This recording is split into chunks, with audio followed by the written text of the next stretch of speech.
नमस्कार students, welcome to my channel commerce make easy with Shubhro. चलिए दोस्तों, आज हम क्या सीखने वाले हैं। आज हम सीखने वाले लीनियर प्रोग्रामिंग फॉर्मुलेशन, मतलब किस प्रकार से हम लोग इक्वेशंस बनाएंगे। इक्वेशन का मतलब लीनियर इन इक्वेशंस। ठीक है, चलिए एक हल्का सा मैं आइडिया देता हूं ताकि आपको समझ में आ जाए। हल्का सा आइडिया, फिलहाल क्वेश्चन आपके सामने लिखा हुआ है, ये मैं 2 मिनट बाद बात करूंगा। ठीक है ना। पहले मान लेते हैं मैंने कोई एग्जाम दिया, ठीक है ना, और फिर मैंने स्टूडेंट से पूछा कि कितने नंबर आ जाएंगे। तो कुछ स्टूडेंट ने कहा कि सर पेपर बहुत अच्छा हुआ, कम से कम 90 नंबर आएंगे 100 में से, कम 90। कितने नंबर आएंगे ये नहीं बताया कि 91 आएंगे, 95 आएंगे, 85 आएंगे, क्या आएंगे। पर क्या कहा, मुझे एक हिंट दिया, और हिंट क्या है कि मेरे सर कम से कम 90 मार्क्स आएंगे।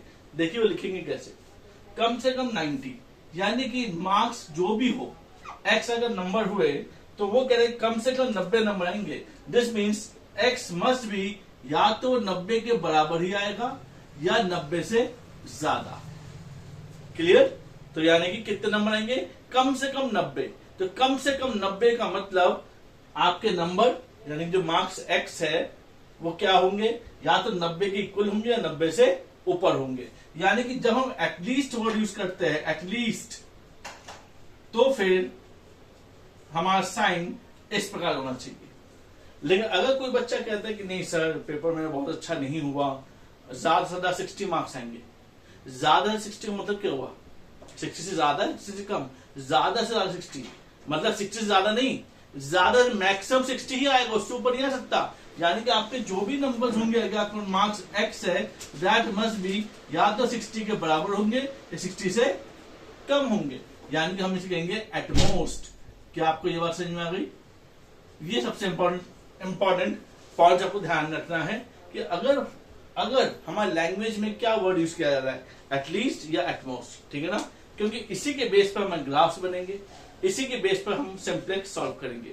लेकिन सबसे पहले हमें एक इक्वेशन डिफाइन करना है। ठीक है ना। तो मैंने आपके सामने 2 क्वेश्चन लिखे हुए हैं, क्वेश्चन 1, क्वेश्चन 2। मैं दोनों को सॉल्व करूंगा। ठीक है। क्वेश्चन नंबर 2 कंपेरेटिवली इजियर है, क्वेश्चन 1 हल्का सा ट्विस्ट है। पर ट्विस्ट क्या है, अगर आपको लैंग्वेज समझ में आ गया है तो अभी कोई ट्विस्ट नहीं है, it's as easy as ABC। ठीक है, let's start. A doctor advised me to take such a diet every day which contains at least 4000 units of vitamin, 50 units of mineral and 1400 units of calories. ठीक है जी। 2 foods of A and B are available at a cost of ₹4 and ₹3 respectively. ठीक है। Each unit of food A contains 200 units of vitamin, 1 unit of mineral and 40 units of calories. ठीक है। While B contains 100 units of vitamin, 2 units of minerals and 40 units of calories. ठीक है। How many units of each of the food? अब यहाँ पर how many units of each of the food, तो आप जरा इस each of the food को भी मैं यहाँ पर अंडरलाइन कर लेता हूँ। Each of the food I should take so as to minimize my expenses. Okay. देखिए एक और खास बात है कि हमारा ऑब्जेक्टिव क्या है। हमारा ऑब्जेक्टिव है कि हम ए और बी पे जो खर्चा करेंगे वो मिनिमाइज होना चाहिए। ठीक है ना। तो एक बार जब आप क्वेश्चन पढ़ेंगे तो एक बार ऑब्जेक्टिव आप ध्यान रखेंगे। ऑब्जेक्टिव क्या है, या तो मिनिमाइज कॉस्ट होगा या फिर मैक्सिमाइज प्रॉफिट्स होगा। ठीक है ना, मेरी बात समझ में आ गई ना। भाई ऑब्जेक्टिव ऑब्वियसली बात है, रैशनल हम क्या डिसाइड करेंगे, हमारा प्रॉफिट मैक्सिमम होना चाहिए, हमारा लॉसेस कम होने चाहिए, हमारी सेल्स मैक्सिमम होनी चाहिए, हमारी कॉस्टिंग कम होनी चाहिए। तो ये अगर नहीं भी बताया तो भी फिर रैशनल डिसीजन तो आप लेंगे ना कि ऐसा ही होना चाहिए हमारा।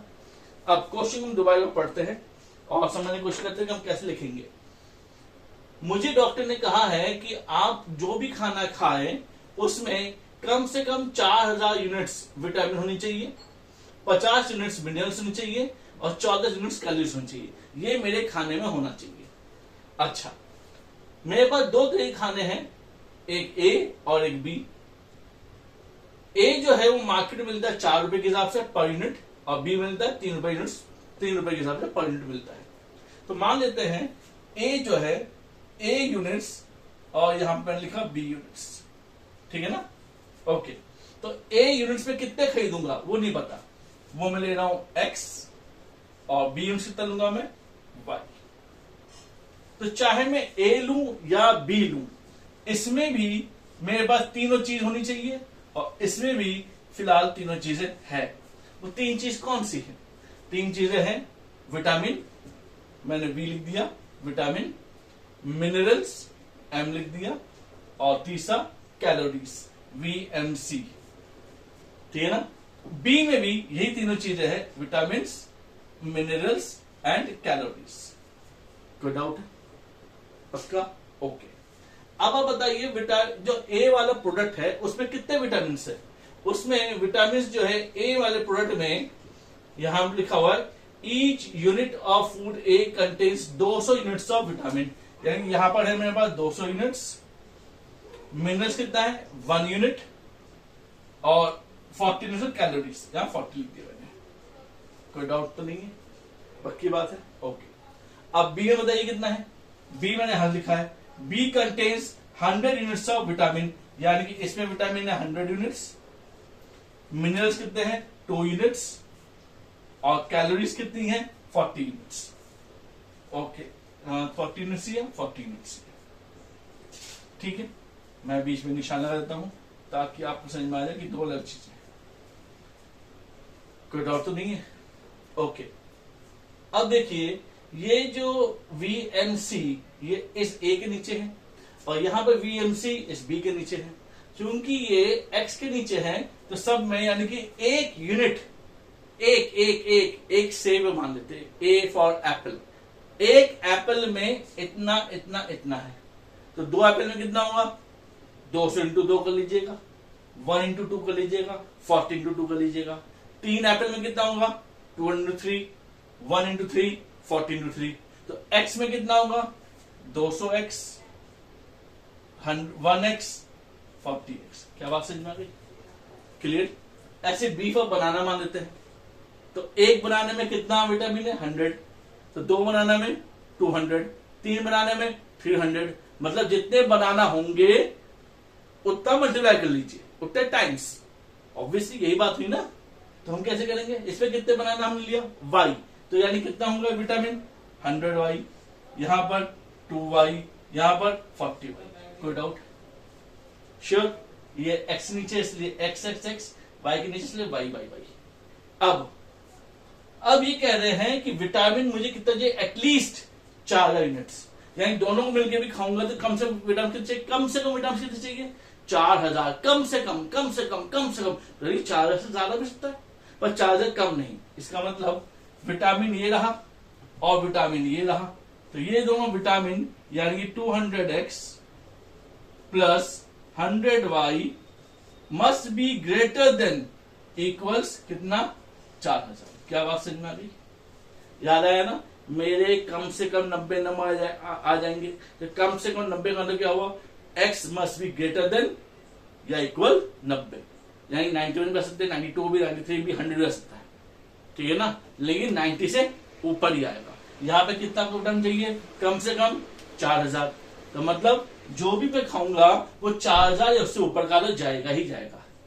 सिमिलरली मिनरल्स कितने हैं? मिनरल्स में 50 यूनिट्स चाहिए, यानी कि ये है मिनरल्स मेरा। मैं रेड कर देता हूं, red red red, this one mineral मेरे पास यहां पर है, this is my mineral part. तो यानी कि मैं लिख देता हूं 1x plus 2y must be greater than equals to, कितना मिनरल चाहिए मुझे? कम से कम 50 50 50, ये रहा 50, ठीक है ना, 50। ठीक है? कोई डाउट है? ये चार्ज कहां से आया था? मैं यहां पे सर्कल कर देता हूं, आपको याद रहेगा ये चार्ज यहां से आया। ओके, और क्या चाहिए? कैलोरीज। कैलोरी ग्रीन कर लेता हूं। कैलोरी कितनी चाहिए? कैलोरी को मैंने कैलोरी चाहिए मुझे कम से कम 1400।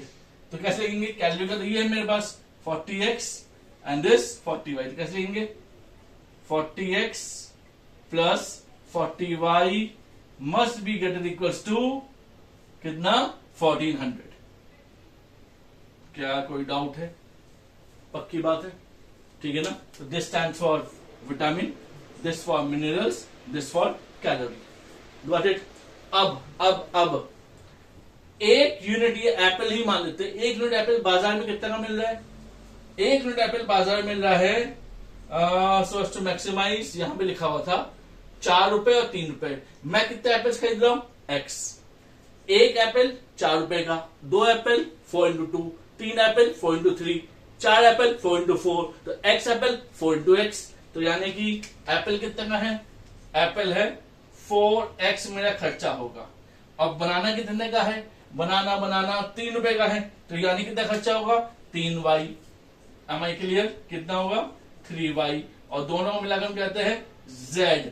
z is my objective function, जो कि MIN लिख दो, यानी मिनिमम करना हमें। हमें क्लियर? कोई डाउट? तो सर करना क्या है? करना यह है कि इनको मैं ग्राफ से पुटअप करूंगा, और ग्राफ में पुटअप करने के बाद x और y की वैल्यू में लेके आऊंगा, वो नेक्स्ट क्लास में बताऊंगा। तो x और y की वैल्यूज में जो भी लेके आऊंगा, वो जब मैं इसे पुट करूंगा तो z की वैल्यू क्या होनी चाहिए? सबसे मिनिमम होनी चाहिए। Got it? बात समझ में आ गई? ठीक है ना?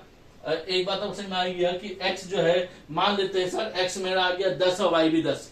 क्या ये फिजिबल आंसर है? देखिए x और 10 और y 10, ये आंसर नहीं हो सकता। क्यों नहीं हो सकता? x अगर हम 10 बिठाएंगे, y 10 बिठाएंगे, तो x को 10 बिठाने पर 200 इंटू 10 2000, 100 इंटू 10 1000, तो 2000 प्लस 1000 कितने हुए? 3000। तो हमें क्या चाहिए? कम से कम 4000 से ज्यादा। इसका मतलब 10 and 10 is not a solution to it. Am I clear to everyone? क्या बात समझ में आ गई? चलिए फिर अब हम इस पे आते हैं। दूसरा क्वेश्चन पढ़ लीजिए आप लोग। भाई दूसरा क्वेश्चन कंपेरेटिवली इजियर है। इजी देखा ये भी है, मुझे पूरी उम्मीद है। आप लोग क्या नहीं करते? आप लोग एसएससी नहीं करते, यानी कि शेयर, सब्सक्राइब, कमेंट। अब क्या आपको कमेंट जरूर करना है, ये पूछने के लिए कि ये समझ में आया है। अगर आ गया तो मैं आपको और क्वेश्चन दूं, और या अगर नहीं समझ में आया या आप अगर कुछ क्वेश्चन मुझे देना चाहते हैं, तो आप मुझे कमेंट बॉक्स में क्वेश्चन दे देंगे कि ये क्वेश्चन जब प्रैक्टिस करें तो ये हुआ नहीं। अब इसमें होते हैं, देखिए, a furniture seller sells tables and chairs. जो फर्नीचर सेलर है वो टेबल और चेयर बेच रहा है। कितना स्पेस है? 80 यूनिट्स। यानी टेबल और चेयर जिस रूम में या जिस गोदाम में रखने की कोशिश करेगा, 80, केवल 80 यूनिट्स ही वो प्लेस कर सकता है। यानी कि ये नहीं कि 40 चेयर 40 टेबल, 50-30 भी हो सकता है, 60-20 भी हो सकता है, 20-60 भी हो सकता है, 10-70 भी हो सकता है, 70-10 भी हो सकता है, 65-15 भी हो सकता है। यानी कि ऐड करने पर 80 ही होगा, और 80 से कम भी हो सकता है, लेकिन 80 से ऊपर नहीं होगा, क्योंकि स्पेस कितना है? 80 के लिए। भाई इस रूम में बैठने के लिए केवल 20 जने बैठ सकते हैं, यानी कि 20 से कम तो बैठ सकते हैं, पर 20 से ज्यादा नहीं। लिखने का स्टाइल अभी देखते हैं। और कितना पैसा लगा सकते हो? 80,000 रुपए लगा सकते हो, यानी पैसे में बस 80,000 है। यानी कि जो टेबल चेयर बेचने वाले व्यक्ति हैं, उसका 80,000 रुपए में टेबल और चेयर खरीदना है। कितने मैक्सिमम टेबल चेयर खरीद सकता है? मैक्सिमम जितना गोडाउन में स्पेस होगा। गोडाउन में स्पेस कितना है? 80। ठीक है। एक टेबल चेयर कितने में बेचेंगे? वो 400 को और 300 में। ठीक है। अच्छा, एक टेबल का, सॉरी, एक टेबल 400 मिलता है, एक टेबल और चेयर 300 मिल रहा है। वो इनको बेचेंगे कितना पर? 100 रुपए वो चेयर पे कमाएंगे और 80 रुपए टेबल पे। तो आपको बताना कितने चेयर और टेबल खरीदे ताकि प्रॉफिट क्या चाहिए? Maximum minimum. भाई प्रॉफिट की बात करें तो मैक्सिमम ही होगा। क्लियर? लेकिन इनफाइनाइट चेयर टेबल नहीं कर सकता, यानी कि 5,000 चेयर खरीद लिया, वो कह सकता। क्यों नहीं कर सकता? कर सकता है, क्योंकि रुपया कितना है? 80,000। पहली कॉन्स्टेंट, कॉन्स्टेंट मतलब जो आपको रोक रहा है, आपके कितने रुपए? 80,000। दूसरा, आपके पास स्पेस कितनी है? 80। ठीक है ना? तो लेट्स स्टार्ट। तो हम मान लेते हैं चेयर्स, टेबल्स। कितने चेयर्स खरीदेंगे? x। कितने टेबल खरीदेंगे? y। भाई ये चेयर और ये टेबल क्वांटिटी में, यानी कि जब मैं चेयर खरीदूंगा x और जब मैं टेबल खरीदूंगा y, तो कितना खरीदूंगा मैक्सिमम?